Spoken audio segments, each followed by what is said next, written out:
back in. Today we're going to be discussing our favorite week 4 defense and kicker streaming options for this week. So let's go ahead and get into it. We're going to start with the defense side of the ball, and we're going to talk about the Chicago Bears first. While the Bears offense has struggled so far this season, their defense has been very good. They are top 5 in pressure rate, and they have produced 7 sacks, 6 turnovers, and 1 defensive touchdown and a special team touchdown. They are the number 3 overall scoring defense and take on a Rams offense that is heavily depleted on the offensive side of the ball, but with only really Kyron Williams remaining. Stafford has been sacked on 9% of his dropbacks and is also top 7 in sacks allowed. So I think the Bears make for a really good option this week. Let's keep it moving. And let's talk about the Miami Dolphins. Defense hasn't been an awesome source of fantasy production as they are the DST 17 on the season.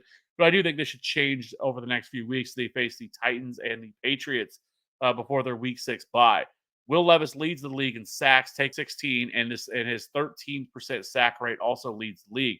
To make matters worse, he only trails Anthony Richardson in turnovers with 5 on the season. So Miami Dolphins, I do think is a nice bounce back spot after struggling against Seattle Seahawks last week. Next up is the Houston Texans. The Texans defense hasn't really been fantastic, but one thing they have done very well is get to the quarterback.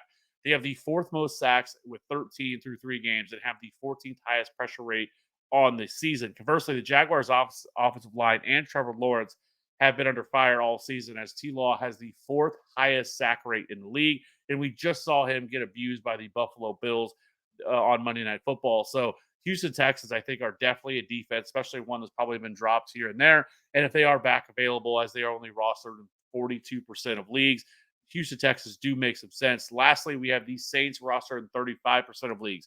The Saints offense has gotten all the buzz for the season.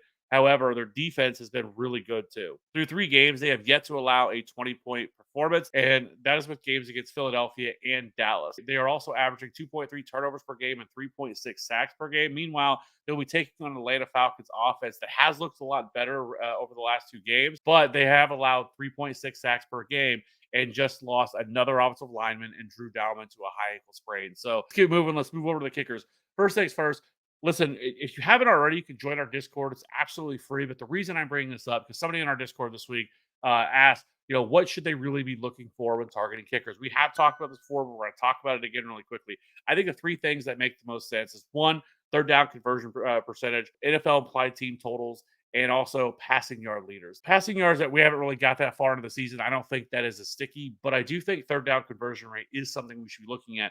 Currently, right now, 7 of the top 12 kickers are from offenses that rank in the top 12 of third down conversion, and 9 of the top 12 kickers come from offenses that are fit the top 15 in that same number. So this is definitely something we should be looking at, which makes sense, right? When you talk about third down conversion rate, they're able to keep the ball moving. They're not getting offenses being stalled out, which is allowing them to move down the field to be able to put up points. So that does make a lot of sense. So let's keep it moving and let's actually get into some of the kickers we should be looking to stream this week.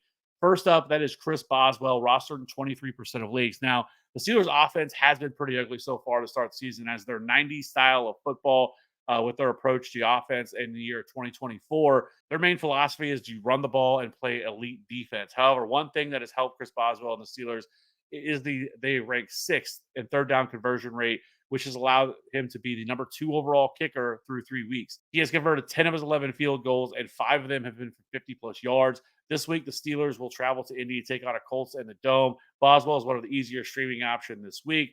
Next up is Matt Prater for the Washington. The 18-year NFL vet continues to be one of the more reliable kickers in the league despite turning 40. He is currently the kicker 9 on the season, is averaging 10.3 fantasy points per game. The Cardinals' offense has been very productive through the first 3 games and have converted third downs at the 4th highest rate in the league. They also have the highest implied team total this week, making Prater one of the better kicker options again. Next up is Brandon Naberson from the Green Bay Packers. They take on the Minnesota Vikings this week. Naberson has quietly been one of the best kickers in the league through 3 games. He's currently the kicker 5 overall and is averaging 12 fantasy points per game. He has missed a few field goals so far. He's made 9 of 11 field goals so far, and 3 of those have been for 40-plus yards. The more surprising thing is that with Jordan Love out, the Packers rank 6th in third down conversion rate and have the 9th highest applied team total this week. And also, Jordan Love is expected to be back this week, so that should help Brandon Naberson. Lastly, we have Austin Seibert coming off a huge game in week 2 where he connected on 7 field goals in his first game with the Commanders. He's taking over for Cade York, but he did fall back down to earth a little bit in week 3 where he scored 9 fantasy points, but he was only needed to kick 1 field goal. He did, however, kick 5 PATs. The Commanders' offense exploded for 38 points against the Bengals on Monday Night Football. This week, the Commanders head to Arizona to take on the Cardinals. Commanders offensively are tied for sixth and third down completion percentage and have the 10th highest applied team total this week. So Austin Cyber, I do think, is another option that you can look at this week. Also, only rostered in 1% of leagues. So, that being said, let us know in the comment section below if you have any questions. Be sure to hit that like and subscribe button for future content. We will see you on the next one. Bye.